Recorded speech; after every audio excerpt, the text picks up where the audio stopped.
Caddis Maximus here, this time with a review of the Harbor Freight Braun High CRI 95 Plus Color Rendering Index flashlight. 455 lumens is what they advertise, and it does use a lens, so it produces a relatively even circle of light. Like so here, we'll turn off these lights, and it has two modes, high, low, and off. And we can see when it is on high that it is a consistent light. There isn't a flickering in the camera, or some flashlights even switch to LEDs at a high frequency on high. You know, on this it's just producing pure consistent light on the high setting and is only flickering at the low setting. There is no focus, but there is a lens with like a threaded aluminum collar on that. We'll get to it in a second. They have this funky thing here. I guess one quick criticism is they do have, I like that they have a 5-dot charge light on it, but it probably should have been on the back, because if you want to check it without blinding yourself, you got to cycle it through its modes and it'll stay on for a second.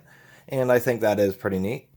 This flashlight's $50, so you really have to say, well, is it even remotely worth that? It has a 2600 milliamp hour 18650, but with soldered LEDs. At the end of this review, I'll take off the back because it is actually built pretty well. So you kind of say, if I'm going to spend that kind of money on just a 450 lumen light, what else are you really putting into it? The whole thing actually seems a whole heck of a lot more solid than just about any of those other Harbor Freight lights. There's a lot of high power bronze and power bank bronze, but I don't think any of them really are this solid. It's pretty dense, as you can see here, or at least here. So it definitely seems to have a pretty good build quality. It has a couple of actually pretty large, strong magnets in the base, and it has a really stiff detent. This is a detent that you would expect for $50. If this is stuck anywhere, actually, we can go ahead and pick up this big block of metal. It is actually surprisingly stout. These will stick to sheet metal or anything. It will pretty much peel itself away. Since this is such a thick cross-section of steel, they're actually strong enough where the detent will hold, but I do like that. Although you have to be careful, because if your fingers are back here and you fold it all the way up, you do get a little bit of a pinch, so you do got to watch for that. Then they have another large magnet on the back, a flush fit rubberized button with a little protection ring around it, and that back magnet is also super strong. And I thought, well, that was rather interesting. Actually, the weakest thing of this whole case, we can see the LED actually has a big heatsink that's exposed to the back, so I do like that. They're claiming 3 hours of runtime on high. And the hook is probably the cheesiest thing. It feels okay, but it's probably the flimsiest part of this whole light. What I thought was odd is that, well, it's nice that it has a charger, but what I thought was odd is it has a couple magnets in it, but not really strong enough to hold it to anything. Nothing like what's in the light itself, but I think it's just a way for you to just stick the charger somewhere where you're not using it. And it does charge off of a micro USB. Micro USB is really becoming a big time standard. I'm surprised. I don't know why USB-C isn't really taken over. Maybe there's some kind of weird licensing fees or something like that. It has another feature. So this was a threaded collar. You can pop this off, and what they advertise is, as that lens may get a little bit scuffed or dirty, is that you can pop the lens out itself. There is even still plastic covering the element, and be able to clean the little lens. So I thought that was a neat feature. What I thought was strange was how the light is almost just about as focused without the lens as it is with the lens, but some people may like running it like this just because it provides more of a soft flood. And so I have 5000K just normal 80 CRI LEDs, and we can see that it looks like an incandescent lamp. But you can see I have some various bulbs over here, and so I'm going to go ahead and get into that comparison here. And that comparison will involve this light. If I can get this threaded on here. There we go. And crayons. It's about the best thing I can lay out here to provide a variety of different colors, and that they're going to be colors consistent because people are going to be familiar with Crayola crayons, so it will be a good way to show the difference in color rendering here. And of course, I'm using a Galaxy S8 as the camera. So I'll get to laying these out, and so I'm going to compare this to just a good old tungsten. This is a Sylvania Tungsten, and these are supposed to have, you know, real close to 100 CRI, or are at 100 CRI. But surprisingly enough, they're kind of a sharp ramp into the infrared. And so there's arguments that just a good old tungsten isn't quite perfect. I do have some Verilux and neodymium glass bulbs. Neodymium does change the spectrum when you put it in glass. It makes rare earth magnets, like what's included in this flashlight. Green lasers and like Christmas lights and stuff, or Christmas light star shower things, are an infrared laser that shines into a piece of neodymium crystal, and then it lasers green. Surprising number of uses, so we'll do some neodymium glass bulbs. But what is argued as besides the sun itself, is the best light source for true color is one of these carbon filament bulbs. And I'll go and show you this, and so we'll do a final test of this versus what is supposed to be perfect 100%. And so this is like a handmade vintage style bamboo carbon filament bulb, and hopefully it doesn't burn out the first time I use it. But I figured I have this unique opportunity to do a carbon filament, which is supposed to be the best available, versus this Braun.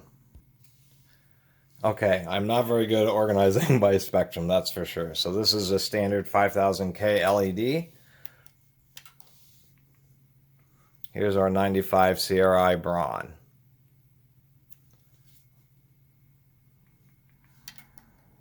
$5,000K.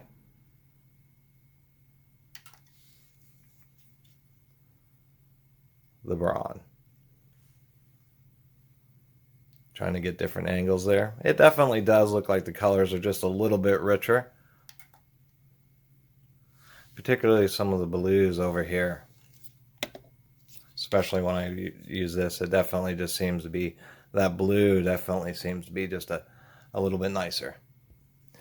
This is a 100 watt Sylvania tungsten bulb, good old illegal light bulb. I believe that's just a tungsten, where they claim this is 100%, but we'll see how all this compares to the carbon.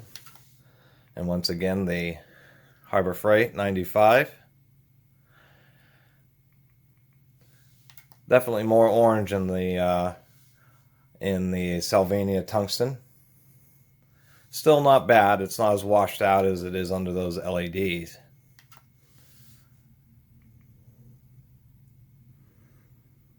Still, the colors do pop nice under the Braun. And one more time with the tungsten. Okay, now with the Verilux neodymium glass bulb, and as we can see, it seems to have just a little too much red, I think. This is just a camera on auto, so you should be seeing what I am seeing.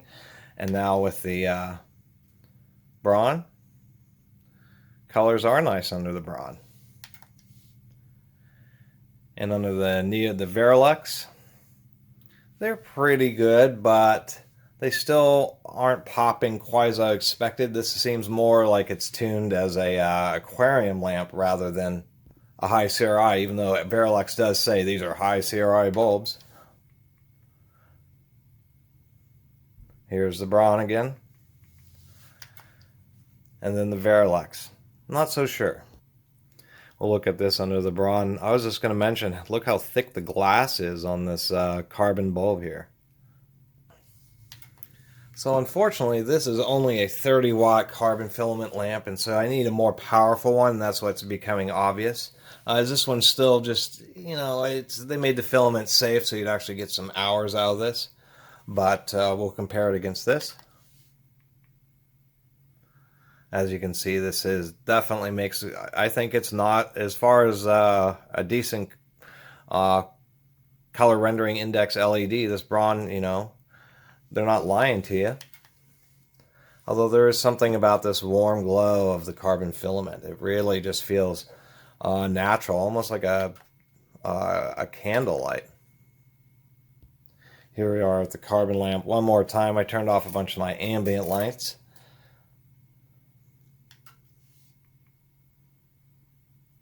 This is bright. Brighter than a carbon lamp, which that's 2 to 3 lumens a watt. I mean, I'm not getting much lumens out of this. I'm getting like, this light bulb probably has 75 lumens.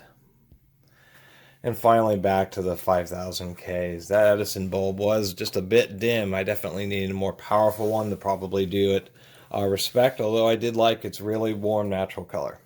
But that was the whole point of cycling through the bulbs, is, you know, at least they're doing something pretty decent here.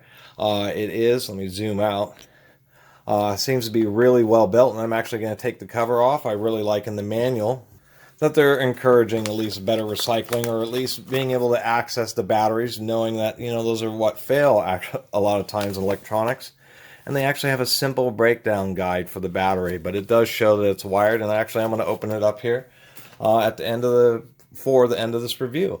Otherwise, I think I got most of the important stuff out of the way, and think $50 is a lot of money, but at least it seems to be a pretty well-built flashlight that does work as advertised. I think even if we were to use this as a work light in certain situations, for you looking at gasket surfaces and all sorts of other things besides, you know, getting good colors, is having at least a halfway decent spectrum coming out of a flashlight means that you're going to get a better view of whatever you're looking at. And it's not going to be having issues, having different peaks and different color regions. And yeah, I mean, it is at least physically well built. Let's get to the teardown. All right, let me zoom in a little bit. This is actually something I'm surprised about. A couple of things as soon as I get the cover off. And one thing that's odd is you remove the screws from the back, but it's actually the front that comes apart. Here's our lithium-ion battery. It is a no name, but it is indeed. What's nice is actually dated, so you know how old it is. 2600 milliamp hour. 48 gram battery, apparently. We can see that there's just a whole screwed down entire inner cover plate. So that adds part of the reason it sounds so dense. But if we look, here's our packaging. It's just, you know, blah, blah, blah. Automated paintwork, rechargeable, or duplicates actual sunlight. They have this whole paragraph of God knows what there. But one thing that they're not mentioning anywhere on here is any type of water resistance. But if we can, let me get a better light.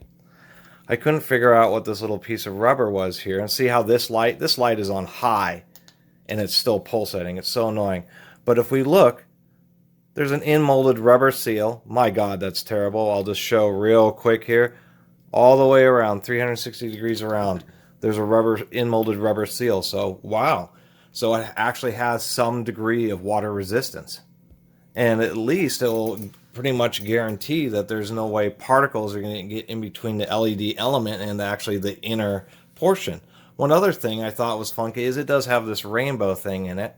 But then when I pulled it apart, you can just tap those out. If you don't want to have the rainbow and you just want to have a nice clear face, just like so. And I think that would look fine just as well. And that's how I'm going to leave this unit. But let me go ahead and pull off this faceplate. This thing's super convenient. We have two different magnets to keep all of our screws organized. And then we have this inner plate. I'm not entirely sure what it's all about. And now I can see that we have a really big indicator. Actually, I want to see how bright that is. Oh, actually, I like the big bars. Holy smokes. And they have it just going through these tiny holes. Let me do that one more time here. That is a bright element. Yeah, I think I'm going to modify this front plate so I can see all these big bars of light. I like that. We can see that the rear magnet has some kind of screw, more positive retention system. It is strong enough where it would really be unfortunate for this light for the magnet just to be glued and have it come out of the back. But we can see that there's some type of clips attached to it and it's screwed in. We can see that the charging and power board is actually pretty substantial. I counted, those are resistors, and there's a bank of 10 of them. Quite a bit of stuff. So this is both the charge controller and the driver.